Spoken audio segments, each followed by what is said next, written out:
अस्सलाम वालेकुम and welcome to game set match. मैं हूं सवेरा पाशा और आपको खुशामदीद करते हैं यहाँ इस शो पे। सबसे पहले तो साल का पहला शो, तो आप लोगों को बहुत बहुत नए साल की मुबारकबाद हो। Happy new year to all of you and I hope कि आपका आने वाला साल जो है वो पिछले साल से बहुत ज़्यादा बेहतर गुजरे, खुशियों के साथ गुजरे। और जहाँ हम बात करते हैं नए साल की शुरुआत, तो जहाँ नए साल की शुरुआत हुई वहाँ कुछ चीज़ों का अख्ताम भी हुआ। क्या है आज की टॉप न्यूज़, नज़र डालते हैं व्हाट्सएप इन स्पोर्ट्स पर। मोहम्मद हफीज़ ने आज रिटायरमेंट की अनाउंसमेंट कर दी है। पाकिस्तान को अब वो रिप्रेजेंट नहीं करेंगे। इंटरनेशनल क्रिकेट से रिटायरमेंट की अनाउंसमेंट कर दी है। टेस्ट फॉर्मेट वो पहले ही छोड़ चुके थे। It was T20 that he was playing from Pakistan, और वहाँ से भी उन्होंने आज इंटरनेशनली रिटायरमेंट की अनाउंसमेंट कर दी है। बहुत सारी कंट्रीब्यूशन उनकी, 18 साल का करियर, 2003 में ODI जिम्बाब्वे के ख़िलाफ़ उन्होंने शुरुआत की थी अपने इस करियर की, और उसके साथ साथ 55 टेस्ट खेले उन्होंने, 218 ODIs खेले, 119 T20 इंटरनेशनल्स खेले, तकरीबन 12,780 run all across the format बनाए। यानी a lot of contribution of Mohammad Hafeez. सबसे पहले तो हम थैंक यू करना चाहेंगे मोहम्मद हफीज़ का कि उन्होंने पाकिस्तान के लिए इतना सब कुछ कंट्रीब्यूट किया। और जब हम बात करते हैं इस खबर की, तो it is a very big news because एक सीनियर खिलाड़ी रिटायरमेंट की एज पे बिल्कुल पहुंच गए और रिटायरमेंट अनाउंस की। बट अच्छी खबर ये थी कि PCB से ऑन बोर्ड होके ये रिटायरमेंट अनाउंस की गई, PCB के प्लेटफॉर्म पे ये रिटायरमेंट अनाउंस की गई। इस रिटायरमेंट के हवाले से हम इनपुट लेना चाहेंगे। समा के डायरेक्टर स्पोर्ट्स शाहिद खान आफरीदी, कोई किसी तारुफ के मोहताज नहीं, हमारे साथ इस वक्त मौजूद हैं। लाला खुशामदीद। आज की सबसे बड़ी खबर ये खबर है कि मोहम्मद हफीज़ ने जो है वो रिटायरमेंट का ऐलान कर दिया है। आपको लगता है एक अच्छा स्टेप टूवर्ड्स के सीनियर प्लेयर्स जो हैं वो ऑफिशियली PCB के प्लेटफॉर्म पे आके रिटायरमेंट का ऐलान कर रहे हैं? देखिए सवेरा, सबसे पहले मैं हफीज़ को, उनकी पूरी फैमिली, उनके पेरेंट्स को बहुत बहुत मुबारकबाद दूंगा। आउटस्टैंडिंग क्रिकेट करियर रहा है पाकिस्तान की, बहुत बड़ी आउटस्टैंडिंग मैच विनिंग परफॉर्मेंसेज रही उस लड़के की। और जब तक ताल्लुक है कि PCB के साथ, मैं ये समझूंगा कि थोड़ा सा उसके स्टेटमेंट मैं सुन रहा था, देख रहा था, इंसान बॉडी लैंग्वेज से पहचाना जाता है। तो मेरा नहीं ख्याल कि उसने कोई उसकी वो नहीं, मेरा नहीं ख्याल कि वो इतनी जल्दी भी क्रिकेट छोड़ना चाह रहा था। वो खेलना चाह रहा था क्रिकेट। लेकिन मुझे ये फीलिंग आ रही है कि कहीं वही जो बात मैं हमेशा से कहते आया हूँ कि क्रिकेट बोर्ड एंड प्लेयर्स का जो कम्युनिकेशन का अल्फाज मैं हमेशा इस्तेमाल करता रहता हूँ, वो मैं समझता हूँ कि मुझे हफीज के केस में भी नजर आया है। मुझे आई नो हफीज उसको नहीं करना चाह रहे, इशू नहीं बनाना चाह रहे होंगे, अच्छी बात है, लेकिन मुझे ये फीलिंग, स्ट्रॉन्ग फीलिंग है। बिल्कुल जी, बहुत बहुत शुक्रिया आपने ज्वाइन इन किया and thank you, thanks a lot.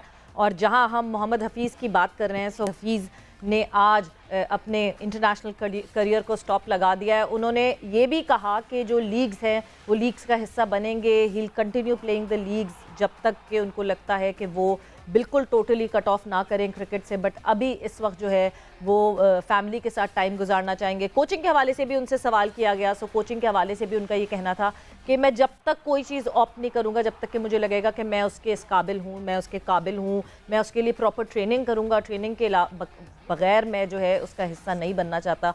और बहुत सारी चीज़ें, बहुत सारी बातें अपनी प्रेस कॉन्फ्रेंस में मोहम्मद हफीज़ ने की। तो इस हवाले से हम डिस्कशन करेंगे और डिस्कशन को ज़रूर आगे बढ़ाएंगे। हमारे साथ हमारे गेस्ट भी मौजूद होंगे, मगर सारी डिस्कशन को अभी लगाएंगे एक ब्रेक, क्योंकि हम जा रहे हैं एक ब्रेक पर। ब्रेक से वापस आएंगे तो डिस्कशन को आगे बढ़ाएंगे।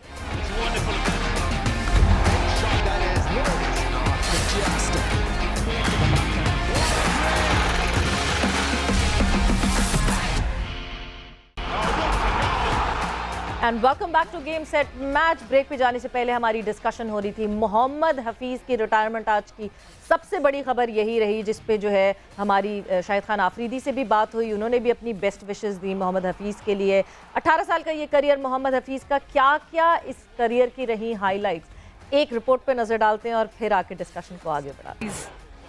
सो विनिंग स्क्वाड का हिस्सा वर्ल्ड T20 का वो बनना चाहते थे। हम सेमीफाइनल में ऑस्ट्रेलिया से शिकस्त हमने फेस की। That was the last match that Mohammad Hafeez played for Pakistan in Pakistan colours and now he has hung his boots. अब हमें जो है मोहम्मद हफीज़ पाकिस्तान कलर्स में नहीं नज़र आएंगे, दो कि उन्होंने कहा है कि लीग्स का हिस्सा वो ज़रूर बनेंगे और लीग्स खेलते हुए आपको ज़रूर नज़र आएंगे। डिस्कस करेंगे मोहम्मद हफीज़ के सफ़र के बारे में, मोहम्मद हफीज़ की इस रिटायरमेंट के बारे में, क्या ये अब्रप्ट रिटायरमेंट अनाउंस की गई या क्या पहले से प्लानिंग हो रही थी कि नहीं हो रही थी, सारी चीज़ों के हवाले से हमारी डिस्कशन होगी। और डिस्कशन के लिए मेरे साथ मौजूद हैं senior sports journalist Abdul Waheed Khan. अस्सलाम वालेकुम Waheed and welcome to the show. Walaikum salam, Savera. Thank you very much, Savera, for inviting. Or Happy New Year to all your viewers and you, obviously. Thanks a lot, Wahid. Mohammad Hafiz retiring, the news for today. आज सुबह ही उठते ही एकदम से जो एक bang आया कि नहीं जी इवेंचुअली मोहम्मद हफीज़ ने डिसाइड कर लिया है कि वो रिटायर हो रहे हैं। दो के बहुत अरसे से बातें हो रही थी, मोहम्मद हफीज़ कब रिटायर होंगे, शोएब मलिक कब रिटायर होंगे, ये सीनियर्स कब रिटायर होंगे। बट जब वो ये डिसीजन लेते हैं तो फिर पहले तो मुझे ये एक ख्याल आता है कि क्या ये अब्रप्ट डिसीजन था, एक नए साल की सोच थी जो अचानक मोहम्मद हफीज़ के जहन में आई और उन्होंने कर दी। और फिर उसके बाद अगला आता है कि क्या पीछे हमारे पास ऐसा कोई लड़का तैयार है जो मोहम्मद हफीज़ की जगह ले सकेगा।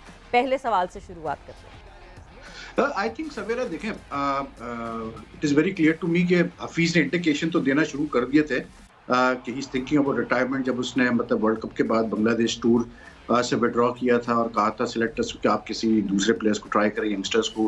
Then he didn't play against West Indies also, तो उसके जहन में तो था। एंड आई थिंक फाइनली जो चीज़ उसने जो डिसीजन लिया वो इस पे बेस्ड होगा कि उसने ज़रूर बात की होगी चीफ सेलेक्टर से, मोहम्मद वसीम से, रमीज से भी बात की होगी। And I think they must have told him very clearly कि यार आगे प्लान्स में कीपिंग इन माइंड कि इस साल वर्ल्ड कप है, शायद हफीज़ और मलिक नहीं है। तो then I think he took the right decision and at the right time, क्योंकि एक प्लेयर 18 साल खेले, 41 की एज तक खेले, that means he is been a good successful player. वरना अगर आप अच्छे प्लेयर नहीं तो आप इतने साल खेल नहीं सकते अपने मुल्क के लिए। तो I think he is taking the right decision. बहुत अच्छा उसने डिसीजन लिया है कि एक रिस्पेक्ट के साथ, एक ग्रेस के साथ। और सबसे बड़ी चीज़ ये देखें सवेरा कि मतलब पीसीबी इन्वॉल्व था इस डिसीजन मेकिंग में, इसलिए क्योंकि उसने प्रेस कॉन्फ्रेंस की बकायदा पीसीबी की तवज्जुह से उसकी मतलब जो पिक्चर्स वगैरह भी जो रिलीज़ की गई है सारे पीसीबी की तरफ से आया। तो इट वाज नॉट लाइक जैसे मोहम्मद आमिर का हमने देखा था एकदम से उसने ट्वीट कर दी कि जी मैं नहीं अब खेलता पाकिस्तान से, और उस टाइप वो वाली चीज़ नहीं थी। This was well thought out, well discussed, and I think बहुत अच्छा किया हफीज़ ने। एंड आई थिंक मलिक को भी जो है ना, शोएब मलिक को भी अब बहुत जल्द इसके ऊपर बात कर लेनी चाहिए बोर्ड से एंड टेक अ डिसीजन। रही बात कि रिप्लेसमेंट है कि नहीं है, आई थिंक वर्ल्ड कप से पहले सवेरा मे बी डाउट्स थे कि क्या हमारे पास ऐसे प्लेयर्स हैं जो मतलब बैकअप प्लेयर्स तैयार हैं जो कि रिप्लेस कर सकते हैं मलिक को और हफीज़ को। I was one of those people who had doubt, but after seeing the way Asif has मतलब fulfilled a role, the way Haider Ali is improving day by day, फिर खुशदिल शाह भी है, अब्दुल्ला शफीक भी आ गया है और भी प्लेयर्स हैं। तो आई थिंक बिल्कुल ठीक टाइम है कि you need to start now looking at the new players as well. इसलिए क्योंकि डोंट फॉरगेट कि 2023 में आपने 50 ओवर का वर्ल्ड कप भी खेलना है, तो this is the right time. और मैं समझता हूँ कि Malik should also make it very easy for the Pakistan board, क्योंकि वैसे भी सवेरा मलिक और ये दोनों जो है क्या सो कहते हैं अपना हफीज़ वैसे वाइट बॉल क्रिकेट ही खेल रहे थे, T20 क्रिकेट ही खेल रहे थे। बिल्कुल। और दूसरी बात ये कि मैं थोड़ा सा ये सोचना चाहती हूँ, ठीक है अलग अलग किस्म की कॉन्स्पिरेसी थ्योरीज शुरू हो गई हमारे यहाँ, जैसी कोई प्लेयर खुद भी रिटायर होता है पीसीबी के प्लेटफॉर्म पे आके रिटायर हुए, बट लोग ढूंढने की कोशिश करते हैं। एक जो हमें पता था कि जब तक रमीज राजा चेयरमैन नहीं थे एक छोटी सी रिफ्ट हमें दिखी बीच में मोहम्मद हफीज़ के और रमीज़ राजा के बीच में, exchange of tweets, exchange of discussion, exchange of statements हुआ। तो सब लोग लुक फॉरवर्ड ये कर रहे थे कि शायद जैसी रमीज़ राजा जो हैं वो चेयरमैन बनेंगे, Mohammad Hafeez would not like to be under him और would not like to report to Ramiz Raja. क्या ये कहीं किसी किस्म का कैटलिस्ट बना इस डिसीजन के लिए, या you think it's all straight forward? नहीं, आई थिंक देखो सवेरा we need to be a little fair here कि हम बार बार इस चीज़ का जिक्र करते हैं कि रमीज़ जब कमेंट्री कर रहा था या जब वो मतलब मीडिया में था तो वो he was one of those people who believed कि हफीज़ और मलिक जो है अब टाइम आ गया कि वो रिटायरमेंट ले और यंगस्टर्स को मौका दे खेलने का। बट देखिए अब जब वो चेयरमैन बन गए हैं पाकिस्तान क्रिकेट बोर्ड के, we need to be very fair कि एक चेयरमैन का रोल डिफरेंट होता है और एक इंडिपेंडेंट एक मीडिया कमेंटेटर का एक मतलब वो अपना यूट्यूब चैनल चलाता था रमीज या जो भी उनका था, वो एक डिफरेंट रोल था। तो I think after becoming chairman and he made this clear at a function also कि ठीक है मेरे जो भी इंडिपेंडेंट ख्यालात थे, लेकिन अब मुझे ये देखना है कि पाकिस्तान टीम मैनेजमेंट क्या कहती है, कप्तान क्या कहता है, सेलेक्टर्स क्या कहते हैं और पाकिस्तान टीम की जरूरत क्या है। तो आई डोंट थिंक कि रमीज के होने से ये डिसीजन आया हफीज का। आई थिंक हफीज को ये चीज क्लियर वाजे हो गई थी, क्योंकि अभी जो अगला वर्ल्ड कप है ना सवेरा, वो बहुत लंबा है अभी, मतलब it's in October November, so you got nearly a year. And plus then एक सिंपल सी बात है कि जितने T20 इंटरनेशनल हम खेलने जा रहे हैं इस साल before the world cup, like Asia cup भी है, तो ऑब्वियस सी बात है जो बाबर है या जो सेलेक्टर्स है, they would like to use those matches to start preparing the new players जो कि अब रिप्लेस करेंगे हफीज को, या even to my mind even Malik is not going to be selected again. तो आई थिंक नहीं, रमीज के चेयरमैन बनने से I don't think it had any effect on Hafeez decision. और हफीज देखो हमेशा, like I covered his debut back in 2003, Rashid उसको लेके आया था and he was quite a unknown commodity name at that time, लेकिन राशिद उसको इसलिए लाया था क्योंकि he was a very good like new ball से अच्छी बॉलिंग करता था, वाइट बॉल में बैट्समैन भी मतलब ठीक था। तो Hafeez has been a very sensible sort of cricketer. तो आई थिंक उसने जो डिसीजन लिया बड़ा सोच समझ के लिया और बहुत सेंसिबल डिसीजन लिया। बिल्कुल, और बड़ी सेंसिबली हैंडल भी किया इस डिसीजन को, दो के अभी भी कुछ कॉन्स्पिरेसी स्टर करने वाले लोग जो हैं उनका ये मानना है जी वर्ल्ड T20 के बाद रमीज़ से मिलना चाहते थे हफीज़ और उन्होंने टाइम नहीं दिया, बट वो उसको भी क्लैरिटी आ गई कि नहीं जी अभी 31 को वो मिले, 31 दिसंबर को वो समी बर्नी से भी मिले, the head of media and communication, साथ ही साथ फिर रमीश राजा से भी उनकी मुलाकात हुई और रमीश राजा ने इस बात की क्लैरिटी दी कि नहीं जी मैं हफीज़, शायद मुझे ऐसा लग रहा था कि PSL कैटेगरी के हवाले से डिस्कस करना चाह रहे हैं तो उसमें टाइम था, that's why I could not take out time to meet Hafeez and सब ऑन बोर्ड थे, सब एक ही स्कूल ऑफ थॉट पे थे कि हाँ जी now it's the time that Hafeez should announce his retirement. नहीं, आई थिंक देखिए ना सवेरा, सीधी सी बात है, the very fact that he announced his retirement from the PCB platform, तो that should put to rest all conspiracy theories, क्योंकि अगर वो मतलब PCB से या रमीज से उसका नहीं मतलब कोई सिलसिला नहीं बना होता या कोई मसला था, तो आई थिंक ऐसा नहीं होता कि वो PCB के प्लेटफॉर्म से मतलब PCB उसको फैसिलिटेट करता अपने रिटायरमेंट अनाउंस करने में। तो आई थिंक ये तो खैर नहीं है कि कोई ऐसा इशू था। I think even Hafeez realise this के मतलब he's played enough and I think it's time। या देखो ये एक सवेरा एक लाइफ का एक नेचुरल प्रोग्रेशन है, you need to move on, you can't stay there forever। और स्पोर्ट्स में और क्रिकेट में अनफॉर्चुनेटली खास करके हमारे यहाँ साउथ एशिया में, सब कॉन्टिनेंट में एक बड़ा प्रॉब्लम है कि प्लेयर्स को बड़ी मुश्किल होती है डिसीजन लेने में या रियलाइज करने में कब उनका टाइम आ गया है जाने का। आई रिमेंबर 2003 में after the world cup the way Wasim और वकार फेड अवे हुए, मतलब बड़ा ही एक मतलब ट्रैजिक वो था क्योंकि इतने दोनों बड़े प्लेयर्स थे हमारे। या जिस तरह शोएब अख्तर ने 2011 में वर्ल्ड कप के बाद एकदम से all of a sudden during world cup announce कर दिया कि जी रिटायरमेंट हो रहा है। तो at least I think Hafeez has set a very good president that he is मतलब taken decision in conjunction with the board and ठीक है, इट्स नॉट नेसेसरी कि you may agree all the time with what the board thinks over the selector thing, but I think you also need as individual need to understand कि हाँ ठीक है यार अब मेरा टाइम हो गया है, मैंने काफी खेल लिया है और अब दूसरे को भी मौका देने की जरूरत है। और इस ट्रांजिशन को मुझे लगता है इस ट्रांजिशन को बहुत स्मूथली वो लेकर गए and he has definitely set an example के एक बहुत उन्होंने अच्छी बात की बिकॉज रिटायरमेंट के अभी फ़ौरन बाद मेरी भी मोहम्मद हफीज़ से बात हुई पर्सनली एंड ही सेड के मैं एक प्रेसिडेंट सेट करना चाहता हूँ कि रिटायरमेंट हर दफ़ा उदास एक मोमेंट नहीं होता, खुशी का मोमेंट भी हो सकता है जहां आप चेरिश करते हैं अपने उस पूरे करियर को, आप चेरिश करते हैं कि आपने कितना टाइम फ्रेम अपने मुल्क को रिप्रेजेंट किया, आप इतने करोड़ लोगों में से आपको मौका मिला as individual to represent your country. Qadir Khawaja भी हमारे साथ मौजूद हैं इस वक्त लाहौर से और कादिर हमें बताएंगे इसके हवाले से डिटेल्स में क्योंकि कादिर वहाँ मौजूद थे during that press conference. Qadir ने वहाँ सवाल भी पूछा था मोहम्मद हफीज़ से। कादिर खुश आमदीद। बहुत शुक्रिया सवेरा। सो कादिर क्या what's the update? Conspiracy theories तो सब बहुत ढूंढना चाहते हैं क्योंकि हमारे यहाँ ऐसा नहीं होता कि हर चीज़ स्मूथली हो जाए और अगर हर चीज़ स्मूथली हो रही होती तो हमें एक्सेप्ट करने में बड़ा टाइम लगता है कि ऐसे कैसे हो गया कि इतनी शराफत से किसी सीनियर प्लेयर ने जो है वो रिटायरमेंट अनाउंस कर दी और PCB के प्लेटफॉर्म पे बैठ के रिटायरमेंट अनाउंस कर दी और कुछ उसमें कुछ बीच में कुछ हुआ नहीं, क्योंकि हम जब भी रीसेंट पास में पलट के देखते हैं तो बहुत ही रेयर इंसिडेंट लगता है ये।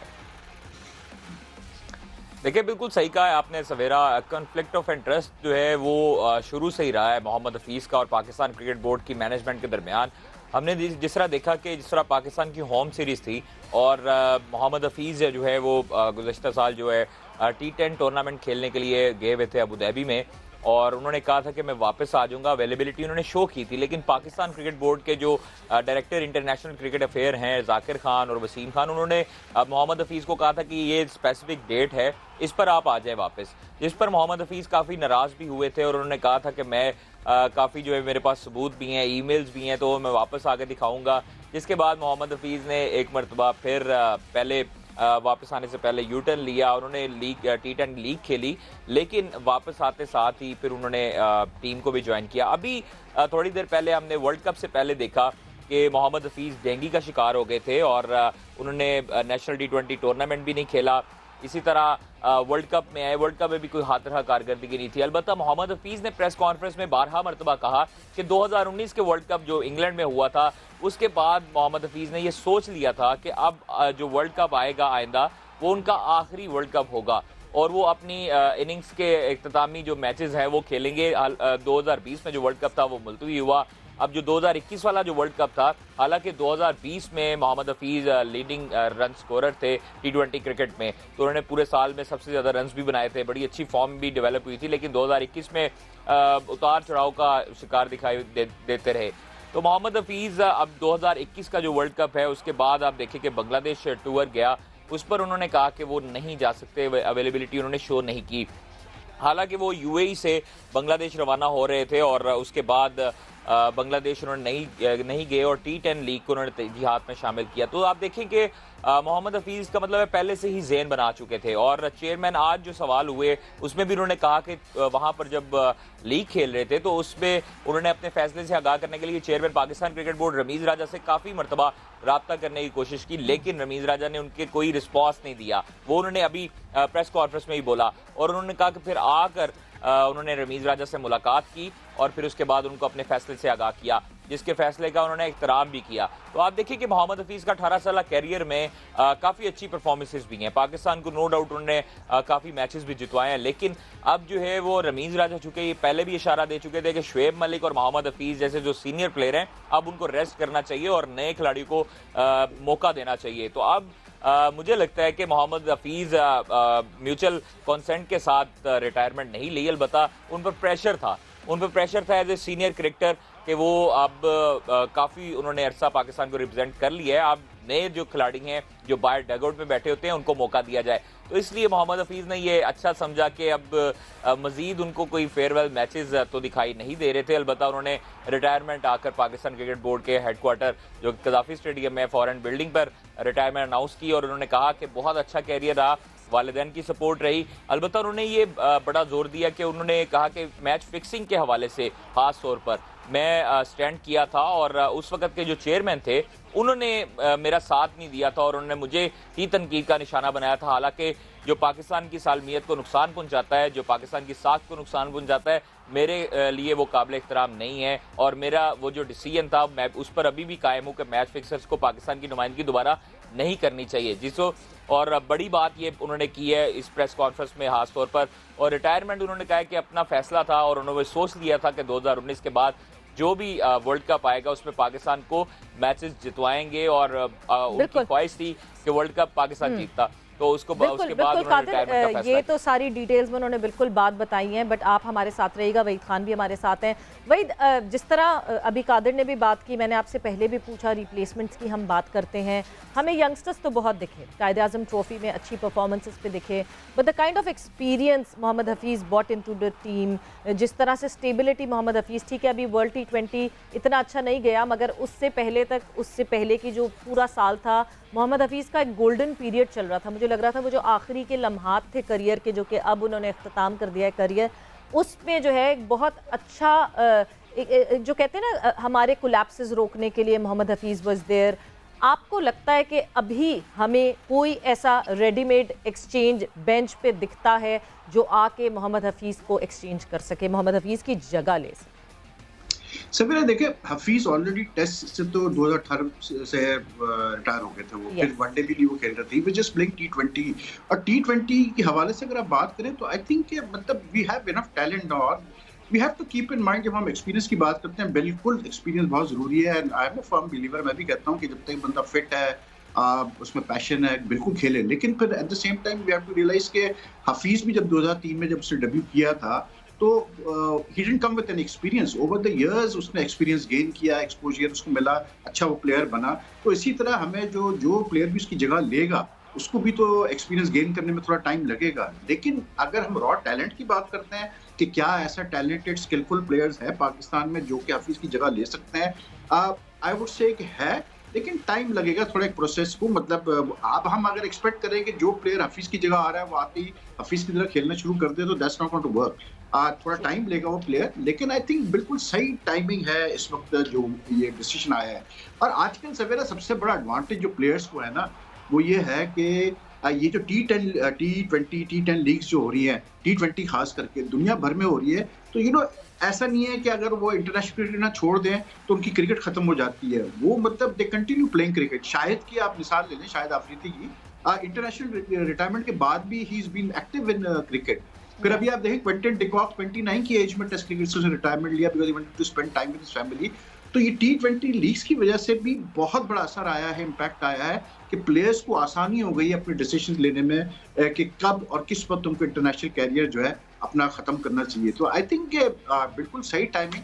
और द वेरी फैक्ट के हफीज ने इतने साल खेला पाकिस्तान से, 18 साल उसने नुमाइंदगी की, और उसने सही जैसे भी कादिर ने कहा कि उसने जो प्रेस कॉन्फ्रेंस में मैच फिक्सिंग की बात की है, बिल्कुल सही बात की है। और मैं भी ये जरूर कहूंगा कि इट्स अबाउट टाइम कि पाकिस्तान क्रिकेट बोर्ड एक वाज़े पॉलिसी रखे उसके ऊपर कि कोई प्लेयर अगर मतलब इसमें गिल्टी पाया जाता है मैच फिक्सिंग में, स्पॉट फिक्सिंग में, करप्शन में, तो there has to be a clear line drawn कि क्या वो फिर आइंदा पाकिस्तान की नुमाइंदगी करेगा या नहीं करेगा।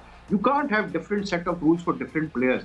तो ये बात तो हफीज ने की है ना। रिमेंबर जब उसने और अजहर ने ये स्टैंड लिया था आमिर के वापसी पे, तो बेचारे को उल्टा मतलब शाबाशी मिलने के नजम सेठी ने तो मतलब उनको थ्रेटन किया था कि या तो तुम लोग मेरे साथ खेलना है तो खेलो, वरना तुम लोग नहीं खेलोगे। बिल्कुल, ये दोनों अकेले जो हैं वो रह गए थे और कोई भी और टीम मेंबर जो है वो इनका साथी नहीं बना था। I totally remember it was 2016 जब वर्ल्ड टी20 के लिए पाकिस्तान ने जाना था और उस वक्त ये स्टांस लिया था मोहम्मद हफीज़ ने। अजहर अली भी साथ उनके मौजूद थे और अजहर अली ने भी इस स्टांस को हेल्प आउट किया था, सपोर्ट किया था इस स्टांस को। बट इस वक्त जो है मोहम्मद हफीज़ की तो हम बात कर रहे हैं, बट एक क्लियर पॉलिसी की जिस तरह वहीद आपने बात की है वो क्लियर पॉलिसी वाकई होनी चाहिए। क्योंकि अभी रिसेंटली इंटरव्यू करके चीफ सेलेक्टर मोहम्मद वसीम से मैंने बात की और उनसे इस क्लियर पॉलिसी के हवाले से पूछा। So he said no, there is no policy, he has been not told, कुछ भी नहीं कहा गया कि शर्जील को सिलेक्ट करने का ऑप्शन है उनके पास खुला इस वक्त। वरना ऐसा लग रहा था कि जब रमीस राजा आएंगे तो शायद शर्जील के लिए भी दरवाजे बंद हो जाएंगे पाकिस्तान की नेशनल टीम के लिए। बट डिस्कशन हमारी मोहम्मद हफीज़ के हवाले से तो हो रही है। बट एक और ख़बर जो इस वक्त मुसलसल गर्दिश में क्या है, इस वक्त बात हो रही है उस पर, सकलैन मुश्ताक के हवाले से। सकलैन मुश्ताक की रमीस राजा से हुई मुलाकात जिसमें बाबर आजम भी शामिल थे, और सकलैन मुश्ताक और रमीस राजा की क्या डिस्कशन हुई उस हवाले से भी हम डिस्कस करेंगे। बट जाना एक ब्रेक पर, ब्रेक से वापस आते हैं, डिस्कशन कंटिन्यू रखते हैं। आप दोनों गेस्ट मेरे यहाँ पे रहिएगा आफ्टर दिस ब्रेक।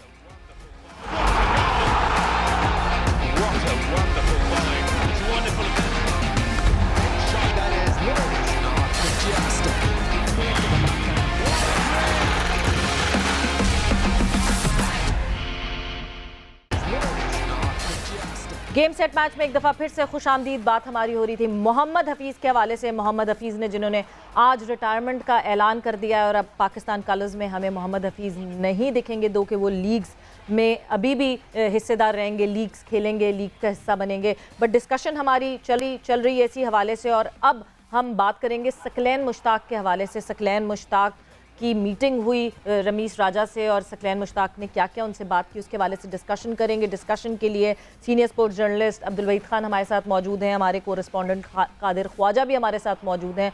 सो वहीद, आपके पास मैं फिर से आऊँगी और आपसे बात करूँगी सकलैन मुश्ताक के हवाले से। सकलैन मुश्ताक जिनको इंटरम कोच की पोजीशन पे जो है वो लाया गया था और उसके बाद बांग्लादेश के लिए भी वो एज कोच गए, वर्ल्ड टी20 में बहुत अच्छी कारकर्दगी रही उनके अंडर। बट जिस वक्त जो है ये सारी डिस्कशन हुई, अब इवेंचुअली सकलैन मुश्ताक ने रमीज़ राजा से बात की कि वो एज कोच आगे कंटिन्यू नहीं कर सकेंगे, उनके लिए मुश्किलात होंगी because he was investing in something, he has been working on something अपने किसी प्रोजेक्ट पे। बट बिफोर वहीद मैं आपसे पूछूं, कादिर ने इस पूरी न्यूज़ को कवर किया है वहाँ रहते हुए। कादिर, आप हमें अपडेट क्या देंगे सकलैन मुश्ताक के हवाले से? जी सवेरा, बिल्कुल एक हफ्ता कबल जो है ये मीटिंग हुई है। बाबर आजम भी उसी मीटिंग में थे, सकलैन मुश्ताक जो अबूरी हेड कोच थे साबिक, वो भी इस मीटिंग में थे, और chairman Pakistan cricket board Ramiz Raja भी इसी मीटिंग में थे। तो रमीज़ राजा से बेसिकली मुलाकात का मकसद सकलैन मुश्ताक की ओवरऑल कारकर्दगी को जांचना था, और उसके बाद बाबर आजम भी, इसीलिए टीम के कैप्टन भी वहाँ पर मौजूद थे।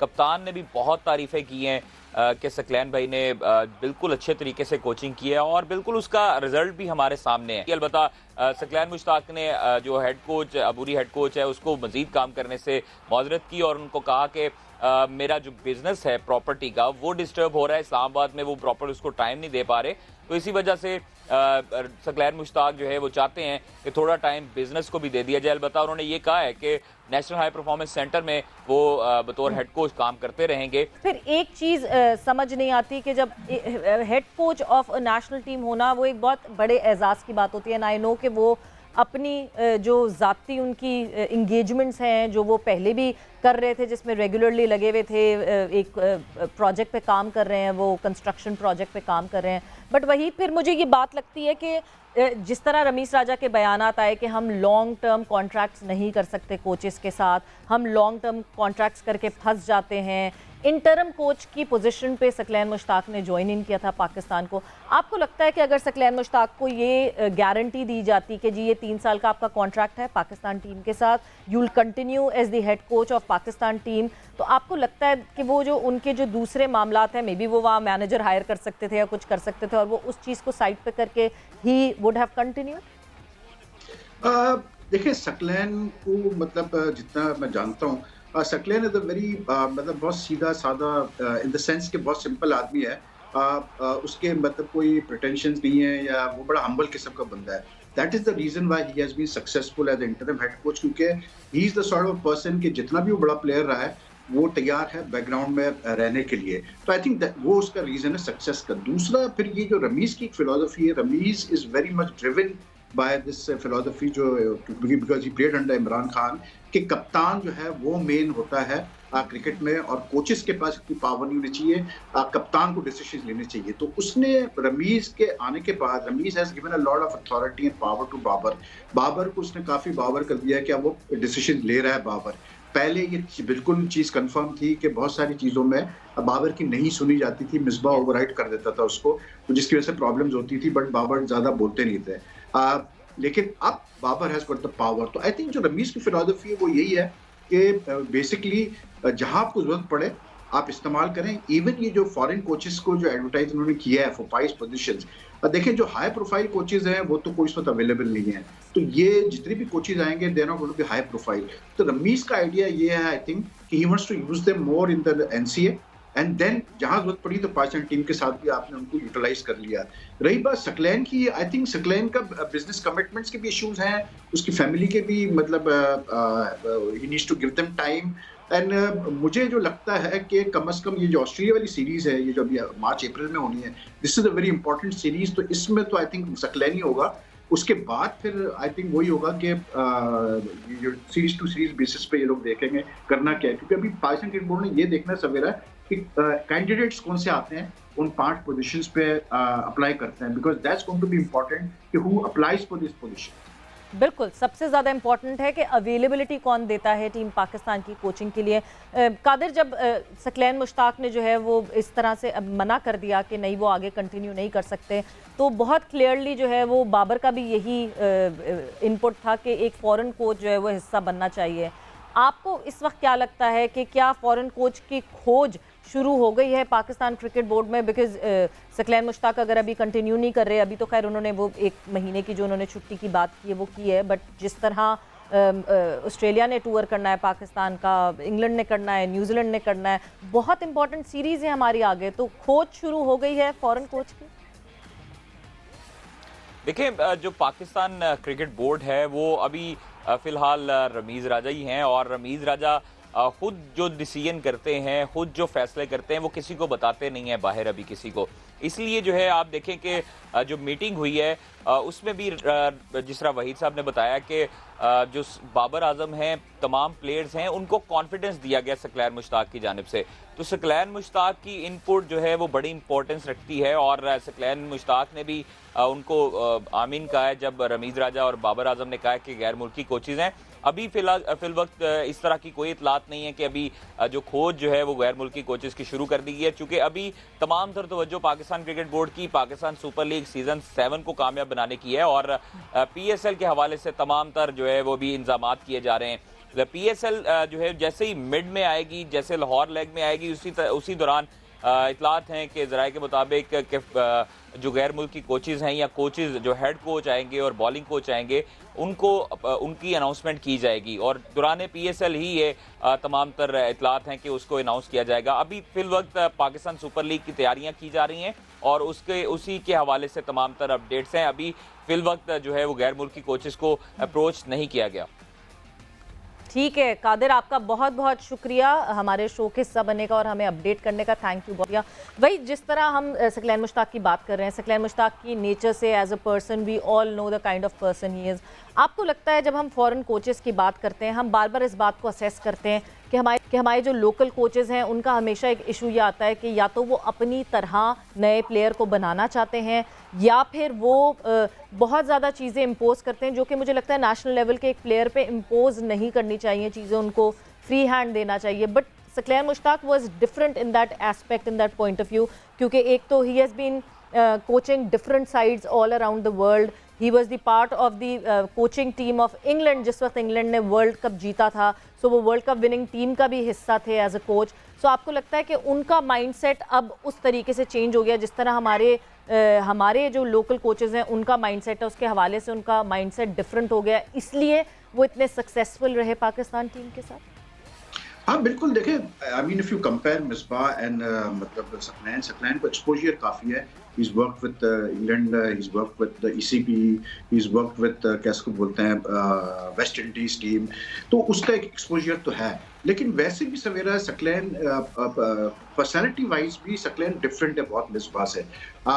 मिसबाह का बहुत क्विक ट्रांजिशन हुआ था from as soon as he retired from international cricket. It was a very quick transition कि आपने उसको चीफ सेलेक्टर भी बना दिया था, आपने उसको हेड कोच भी बना दिया था और आपने उसको अनलिमिटेड पावर्स पकड़ा दी थी। It was basically an experiment by Wasim Khan and Ehsan Mani which didn't work. लेकिन सकलैन जितना मैं पाकिस्तान क्रिकेट को मैंने देखा है सवेरा, देखिए पाकिस्तान क्रिकेट में वही कोच सक्सेसफुल होता है जो कि who is willing to take a back seat to the players, who is willing to take a back seat to the captain, who is willing to ensure कि players आगे हो मैं पीछे हूँ, जो बैकग्राउंड पे रहने को तैयार है, ये कोचेस सक्सेसफुल होते हैं। और अब मुश्किल हो जाएगा उस सेटअप को संभालना जब आप ज़्यादा पैसों पे लोगों को रखेंगे और कोचेस जो हैं वो जाहिर सी बात है उनको लंबा टाइम फ्रेम ही मिलना चाहिए, बिकॉज वो जब कनेक्ट करते हैं प्लेयर से उसके बाद वो उनके साथ मिलके उनसे डिलीवर करवा सकते हैं। But thank you, thanks a lot Waheed Khan. जल्दी जाते आप अगर कुछ ऐड इन कर सकते हैं तो प्लीज। ना कोचेस का PCB needs to look at those reports जो कोचेस के बारे में फाइल की गई है मैनेजर्स और प्लेयर्स से, कप्तानों से, उससे फिर वो फैसला करें कि क्या मतलब बेहतर वो कर सकते हैं कोचिंग सिस्टम। बिल्कुल जी, रिपोर्ट्स देखनी चाहिए, अकाउंटेबिलिटी होनी चाहिए। वहीद आपका बहुत बहुत शुक्रिया कि आप गेम सेट मैच का हिस्सा बने